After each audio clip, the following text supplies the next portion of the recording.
અમારી શ્રી મોટી મોવડી પ્રાથમિક શાળામાં દાતાઓના સહયોગથી શાળાના 177 વિદ્યાર્થીઓને સ્વેટર વિતરણ કાર્યક્રમ રાખવામાં આવ્યો। અહીંયા આપ જોઈ શકો છો કે આ બેનરમાં દાતાઓના નામ લખ્યા છે। તો આ દાતાઓના સહયોગથી શાળાના દરેક વિદ્યાર્થીને સરસ મજાના સ્વેટરનું વિતરણ કરવામાં આવ્યું હતું।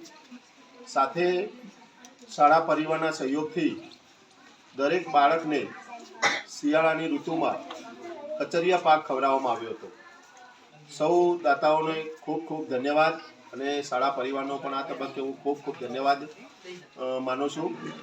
ખૂબ જ સારું એવું કાર્ય સૌના સહકારથી અને સહયોગથી આજે અમે પૂર્ણ કર્યું। જય હિન્દ, જય જય ભારત। આ તલાવવામાં